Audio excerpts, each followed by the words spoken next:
आरोही अपने पापा से मिलने हॉस्पिटल गई थी, जहां उसने एक पेशेंट की जान बचाई। ये देखकर रोहित उससे बहुत इम्प्रेस था। आरोही रोहित को इग्नोर करने के बाद वहां से तुरंत निकल गई। हे भगवान, क्या मुसीबत है। ये रोहित तो मुझसे चुंबक की तरह चिपक गए हैं। मुझे छोड़ने का नाम ही नहीं ले रहे थे। इनकी वजह से तो आज मैं भूखी ही रह जाती। आरोही ने उससे झूठ बोला था कि उसका पेट भरा हुआ है, जबकि ऐसा कुछ भी नहीं था। वो लंच करने हॉस्पिटल के पास एक रेस्टोरेंट में चली गई। कुछ दिन पहले वो यहाँ ब्रेकफास्ट करने भी आई थी। अंदर जाकर एक टेबल पर बैठते ही उसने वेटर से कहा, रेगुलर हॉट कॉफी और एक हक्का नूडल्स ले आइए, और प्लीज थोड़ा जल्दी करना। वेटर ने उसे हाँ कहा और वो उसका ऑर्डर लेकर वहां से चला गया। करीब 10-15 मिनट बाद उसका ऑर्डर आ गया था। ये देख उसके मुंह में पानी आने लगा। पहले आरोही ने उसकी अच्छी सी पिक्चर क्लिक की और फिर अपना लंच करने लगी। उसने अपनी कॉफी अभी आधी भी खत्म नहीं की थी कि तभी पीछे से एक आवाज आई, आरोही तुम यहाँ? आरोही ने जो पीछे मुड़कर देखा तो वो एकदम हैरान रह गई, क्योंकि वहां और कोई नहीं बल्कि रोहित ही खड़ा था। आरोही ने तो अपना सर शर्म के मारे नीचे कर लिया। वो खुद को कोसते हुए बोली, अरे यार, ये यहाँ कहाँ से आ गए? अब ये मेरे बारे में क्या सोचेंगे? अभी तो मैं इन्हें खाने के लिए मना करके आई थी और अब यहाँ पे आके ये सब। उसने अपना चेहरा ठीक किया और फिर वापस से पीछे मुड़कर बोली, हेलो रोहित जी, पता नहीं आज एक ही दिन में हम कितनी बार मिलने वाले हैं। आरोही की टोन से साफ पता लग रहा था कि उसे रोहित का वहां आना जरा सा भी पसंद नहीं आया। रोहित को भी ये बात समझ आ गई थी, पर उसने इस बात को इग्नोर कर दिया और एक चेयर खींचकर वहीं आरोही के साथ बैठ गया। उसने उसके सामने रखे खाने को देखते हुए कहा, आरोही, तो इसका मतलब तुमने मुझसे हॉस्पिटल में झूठ बोला था, या फिर शायद तुम्हें कुछ ज्यादा ही जल्दी भूख लग जाती है। आरोही ने भी फीकी स्माइल देते हुए कहा, आप ऐसा ही कुछ समझ लीजिए। वैसे क्या आप मेरा पीछा कर रहे थे? रोहित आरोही को जवाब देने ही वाला था, पर तभी उसकी जान पहचान का एक आदमी वहां आ गया।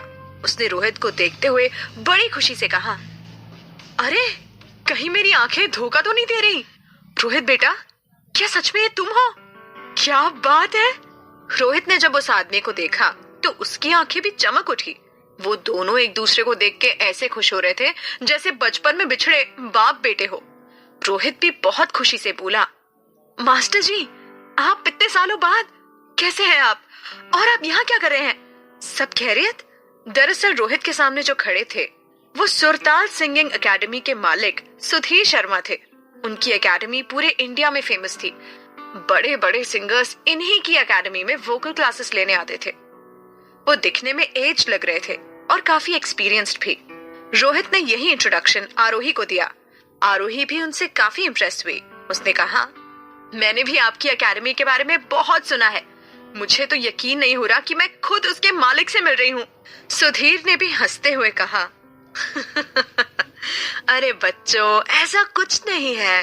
मुझे तो आजकल की यंग जनरेशन को म्यूजिक सिखाने में बहुत मजे आते हैं। मुझे भी बहुत कुछ सीखने को मिलता है, पर मैं अभी एक परेशानी में हूँ। रोहित ने तपाक से पूछा, परेशानी? क्या हुआ मास्टर जी? सब ठीक तो है ना? क्या आपको पैसों की दिक्कत है? आप मुझसे बोलिए ना, मैं आपको जितने पैसे चाहिए आपको दे दूंगा। इस पर उन्होंने हंसते हुए कहा, अरे नहीं बेटा, मुझे पैसों की जरूरत नहीं है। वो क्या है ना, आने वाले दिनों में मेरा एक बहुत बड़ा शो होने वाला है। ये बहुत बड़े पैमाने पर होगा। मुझे 2 लोगों की जरूरत है जिन्हें सिंगिंग अच्छे से आती हो एंड एक्टिंग भी, पर मुझे ये 2 लोग नहीं मिल रहे। मेरे ग्रुप में जो 2 बच्चे थे उन्होंने अचानक से एंड मोमेंट पर आने से मना कर दिया। मुझे समझ नहीं आ रहा कि मैं क्या करूं। वैसे तो इसका सोल्यूशन आरोही और रोहित के पास नहीं था, पर फिर भी उन दोनों ने मास्टर जी को अपने साथ बैठने के लिए कहा। वो तीनों 5-10 मिनट बैठकर यही सोच रहे थे कि इसका क्या हल निकाले। कैसे सुधीर को अपने 2 स्टूडेंट्स मिलेंगे? सुधीर ने तो लास्ट में हार मान ली थी, पर तभी उनके दिमाग की बत्ती जली। अरे ये मैं कैसे भूल गया। रोहित, तुम भी तो मेरे स्टूडेंट रह चुके हो। तुम क्यों नहीं आते परफॉर्म करने के लिए? मुझे बहुत अच्छा लगेगा। आरोही ने जब ये सुना कि रोहित ने सुधीर से सिंगिंग क्लासेस ली हैं, तो उसकी आंखें बड़ी बड़ी हो गईं। उसे विश्वास नहीं हो रहा था कि रोहित गाना भी गाता है। उसे तो लगा था कि रोहित का सिर्फ झगड़ने का ही काम है। वो थोड़ा हैरान होते हुए बोली, क्या ये गाना भी गाते हैं? आपको कोई गलतफहमी तो नहीं हो रही है ना? आरोही की बात सुनकर सुधीर को हंसी आ गई। नहीं नहीं, मैं मजाक नहीं कर रहा। इसने तो मुझसे वोकल क्लासेस ली हैं। ये मेरे बैच का सबसे इंटेलिजेंट बच्चा था। अच्छा तुम बताओ, क्या तुम्हें गाना गाना आता है? तुमने कभी भी ट्राई किया है? आरोही सुधीर का सवाल सुनकर नर्वस हो गई। कुछ देर चुप रहने के बाद उसने कहा, हाँ मैंने 1 साल पहले क्लासिकल म्यूजिक सीखा था, पर मुझे इतने अच्छे से नहीं आता है। मैंने तो बस यूं ही क्लास ले ली थी। तभी उनकी कॉफी भी आ गई। सुधीर ने आरोही को देखते हुए कहा, ग्रेट, तो मुझे लगता है कि मुझे मेरी दूसरी मेंबर भी मिल गई है। तुम दोनों शो के लिए बेस्ट रहोगे। आरोही हैरान होकर बोली, शो? और मैं? नहीं नहीं सर, आप मजाक कर रहे हैं क्या? मैं आपके शो में परफॉर्म नहीं कर सकती। मुझे इतने अच्छे तरीके से सिंगिंग भी नहीं आती है। वो तो बस मैंने यूं ही सीखी थी। आपका शो बर्बाद हो जाएगा सर, ऐसी गलती मत करिए। उसने साफ मना कर दिया। पर सुधीर भी इतनी आसानी से हार मानने वालों में से नहीं थे। उन्हें समझ में आ गया था कि आरोही को उन्हें कैसे मनाना है, और वो उनके शो के लिए बिल्कुल सही भी रहेगी, क्योंकि उसकी आवाज काफी मीठी थी। ऐसी आवाज की लड़कियां मिलना बहुत मुश्किल है। सुधीर एक बार फिर कॉफी की सिप लेते हुए बोले, आरोही देखो, तुम्हें कुछ नहीं करना है। तुम्हें बस सेकंड लाइन में बैठकर अपना मुंह चलाना है।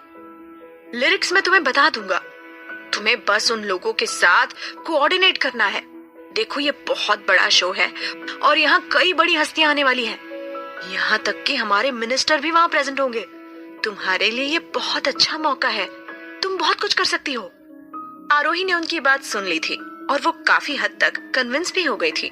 उसे इतने बड़े शो में एक्सपोजर मिल रहा था, ये काफी बड़ी बात थी। पर वो इसलिए मना कर रही थी क्योंकि शायद ये बात शिवाय को पसंद नहीं आए। हो सकता है शिवाय इस पर कुछ अलग रिएक्शन दे। हो सकता है वो उसे जाने ही न दे। शिवाय का ख्याल आते ही आरोही फिर हड़बड़ाते हुए बोली, सर आप प्लीज मेरे सामने इस तरह से रिक्वेस्ट मत करिए। मैं बहुत जल्दी पिघल जाती हूँ। मैं सच में आपके साथ शो में नहीं आ सकती। प्लस मेरे हस्बैंड भी इस बात की शायद परमिशन ना दे। शिवाय का नाम सुनकर रोहित के कान खड़े हो गए। उसने तुरंत कहा, अरे वो तुम्हें कुछ नहीं कहेगा। शिवाय ऐसा नहीं है। अगर तुम कहो तो मैं उससे बात कर लूंगा। आरोही ने जोर से उसके पैर पर मारा। वो तो बार बार इंटरफियर कर रहा था। इसके बाद वो उसे स्माइल देते हुए बोली, आप थोड़ी देर चुप नहीं रह सकते? हर वक्त अपनी टांग में तड़ाया करिए। मैंने कहा ना मैं नहीं जा सकती। रोहित को समझ में आ गया था कि अगर अब उसने ज्यादा कुछ बोला तो शायद आरोही को गुस्सा आ जाए। सो वो एकदम चुप हो गया। आरोही ने साफ मना कर दिया था कि वो किसी भी शो का हिस्सा नहीं बनेगी। सुधीर को आरोही के मुंह से बार बार इनकार सुनकर लगा कि शायद वो उसे नहीं मना सकते, और वैसे भी वो किसी भी लड़की को उनके साथ आने के लिए फोर्स नहीं कर सकते थे। जब उनके पास एक मेंबर की कमी रह गई तो वो थोड़ा डिसअपॉइंट होते हुए बोले, ठीक है, अब अगर तुम मना कर रही हो तो कोई बात नहीं, मैं किसी दूसरे स्टूडेंट को ढूंढ लूंगा। मुझे बस डर सता रहा है कि मैंने इतने बड़े सिंगर मिहिर जोन्स को इनवाइट किया है, कहीं मैं उन्हें डिसअपॉइंट न कर दूं।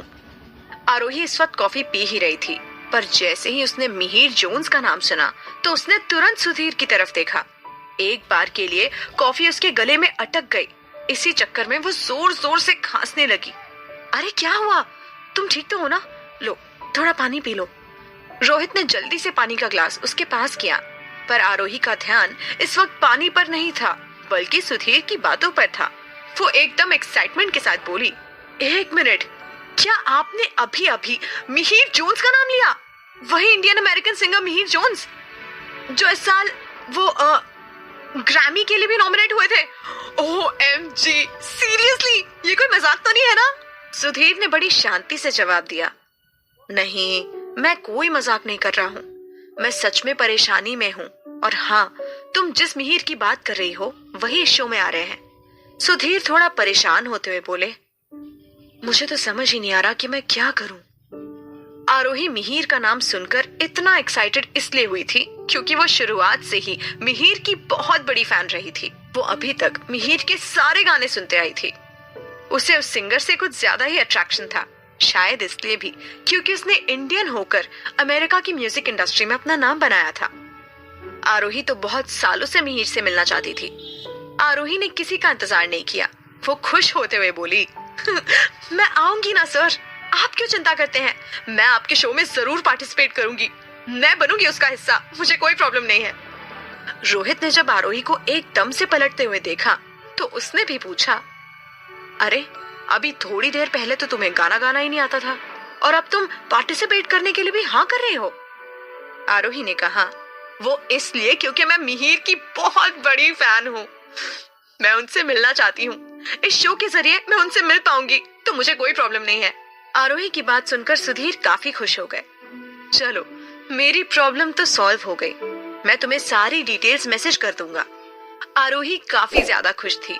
फाइनली उसे कुछ करने का मौका मिल रहा था और साथ ही साथ इतने बड़े सेलिब्रिटी सिंगर से मिलने का चांस भी तो मिल रहा था। भला वो इतना अच्छा मौका हाथ से कैसे जाने देती। पर इन सब पर शिवाय कैसे रिएक्ट करेगा? क्या वो आरोही को शो में पार्टिसिपेट करने के लिए हाँ करेगा या फिर आरोही को कोई नई प्रॉब्लम फेस करनी पड़ेगी?